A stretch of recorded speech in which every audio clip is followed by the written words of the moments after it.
जब किसी इंसान की मृत्यु होती है, उसको अंतिम संस्कार के लिए ले जाते हैं, तो उसके घर के बाहर भीड़ लग जाती है, रिश्तेदार जमा हो जाते हैं, रोना धोना मच जाता है और फिर एक अंतिम यात्रा निकलती है।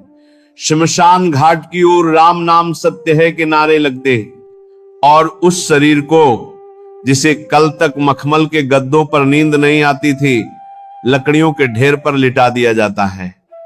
अग्नि प्रज्वलित की जाती है और जैसे जैसे दाह संस्कार की प्रक्रिया आगे बढ़ती है, धीरे धीरे सारे रिश्तेदार, परिचित और परिवारजन वहां से लौटने लगते हैं। कोई पीछे मुड़कर नहीं देखता, ये सोचकर कि अब सब समाप्त हो गया। लेकिन क्या सच में सब यहीं खत्म हो जाता है? यहीं से शुरू होता है वह गूढ़ सत्य, जिसके विषय में गरुड़ पुराण के प्रेत खंड में विस्तार से वर्णन मिलता है।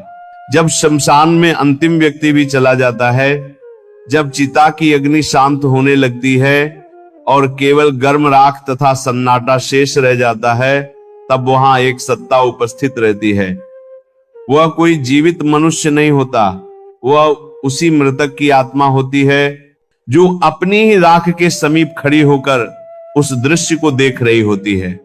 वह आत्मा जो कुछ समय पूर्व तक उसी शरीर को अपना मानती थी, आज उसी देह को नश्वर अवस्था में परिवर्तित होते देखती है। जिस शरीर को उसने जीवन भर संजोया, सजाया और सुरक्षित रखा, वही अब पंच तत्वों में विलीन होने की ओर अग्रसर है।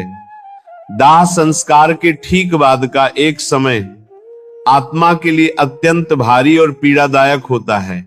यही वह समय होता है जब आत्मा को पहली बार यह बोध होता है कि वह अब भौतिक संसार से अलग हो चुकी है।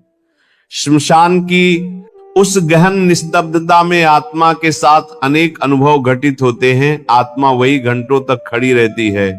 उस समय आत्मा अपने ही त्यागे हुए शरीर को देखती है और उसके भीतर गहरा मोह जागृत होता है। उसे यह स्वीकार करना कठिन होता है कि जिससे उसका इतना गहरा संबंध था, वह देह अब नश्वर प्रकृति की ओर लौट रही है।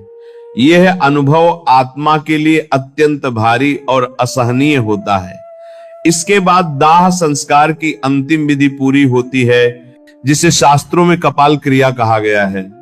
यह वह क्षण होता है जब आत्मा का उस शरीर से अंतिम बंधन भी समाप्त हो जाता है। उसी पल आत्मा को यह स्पष्ट बोध हो जाता है कि अब वापसी का कोई मार्ग शेष नहीं है और देह से उसका संबंध सदा के लिए टूट चुका है। यही वह समय है जब आत्मा अपने किए हुए कर्मों का फल अनुभव करने के लिए तैयार होती है। शरीर का अभिमान, रूप, सौंदर्य और सांसारिक घमंड सब वही समाप्त हो जाते हैं। अब आत्मा के साथ केवल उसके कर्म और उसकी स्मृतियां रह जाती हैं, जो आगे की यात्रा का मार्ग तय करती हैं। इसके पश्चात नियम के अनुसार परिवारजन श्मशान से लौटते हैं।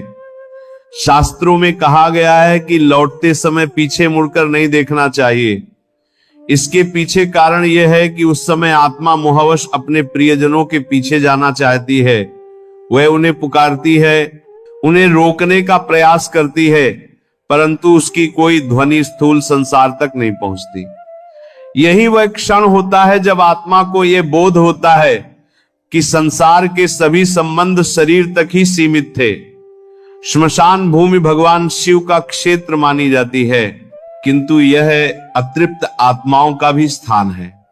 प्रारंभिक समय में आत्मा के चारों ओर एक सूक्ष्म सुरक्षा होती है, जो धीरे धीरे क्षीण होती जाती है। उस अवधि में आत्मा अन्य भटकती हुई आत्माओं को भी देखती है और अपने जीवन के कर्मों पर विचार करने लगती है। यही वह वैराग्य का क्षण होता है जब आत्मा को संसार की वास्तविकता का बोध कराया जाता है। उस समय आत्मा को समय का अनुभव भी भिन्न होता है। जो समय हमें अल्प प्रतीत होता है, वही आत्मा के लिए अत्यंत दीर्घ अनुभव बन जाता है, जिसमें आत्मा अपने संपूर्ण जीवन को स्मरण करती है। उसने किन किन को कष्ट दिया, किन किन का उपकार किया, सब कुछ उसके समक्ष स्पष्ट हो जाता है। कर्मों के अनुसार ही उसे सुख या पीड़ा का अनुभव होता है। जब आत्मा मोहवश अपने घर की ओर लौटती है, तब वो देखती है कि संसार यथावत चल रहा है। कोई शोक करता है तो कोई सांसारिक बातों में लग जाता है। यह दृश्य आत्मा को और अधिक वैराग्य प्रदान करता है, उसे स्पष्ट हो जाता है कि धन, वैभव और प्रतिष्ठा सब यहीं छूट जाने वाले हैं। साथ जाने वाली वस्तु केवल कर्म ही है। मृत्यु के पश्चात आत्मा को प्यास और भूख का अनुभव होता है, जिसे केवल विधि पूर्वक किए गए पिंडदान, श्राद्ध और तर्पण से ही शांति मिलती है।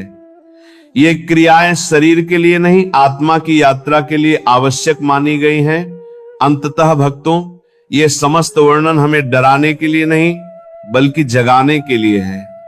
शास्त्र हमें यह स्मरण कराते हैं कि जीवन का वास्तविक उद्देश्य केवल भोग और संग्रह नहीं, बल्कि धर्म, करुणा, सेवा और भगवान का स्मरण है। जो व्यक्ति जीवन में सद्कर्म करता है और ईश्वर का नाम स्मरण करता है, उसकी मृत्यु के पश्चात यात्रा सरल हो जाती है। इसलिए भक्तों, जब तक शरीर में प्राण है तब तक शुभ कर्म कीजिए, दान कीजिए, सेवा कीजिए और अपने माता पिता का सम्मान कीजिए, क्योंकि अंत में हमारे साथ केवल हमारा स्वभाव और हमारे कर्म ही जाते हैं। मृत्यु अटल सत्य है, किंतु कर्म उससे भी बड़ा सत्य है। जो इस सत्य को जीवन में उतार लेता है वही वास्तव में सफल मनुष्य कहलाता है। इसीलिए नाम जाप करो, अच्छे कर्म करो, ताकि मोक्ष की प्राप्ति हो। केवल नाम ही मोक्ष प्राप्ति करा सकता है। नाम जाप से ही जीवन सफल हो सकता है। देह नाशवान है, कुछ साथ नहीं जाएगा। साथ जाएगा तो सिर्फ नाम भक्तों। नाम जाप कोई साधारण शब्दों का उच्चारण नहीं है, यह आत्मा की सबसे बड़ी पूंजी है। जब मनुष्य जीवन भर भगवान के नाम का स्मरण करता है तो वही नाम उसके भीतर ऐसे संस्कार बना देता है कि अंतिम समय में जब शरीर शिथिल होने लगता है और सांसें धीमी हो जाती हैं, तब मन भय में नहीं भटकता बल्कि उसी परिचित नाम की शरण में टिक जाता है। उस समय संसार के रिश्ते, धन, वैभव और देह की पहचान सब पीछे छूटने लगते हैं, पर नाम जाप का अभ्यास आत्मा के साथ चलता है।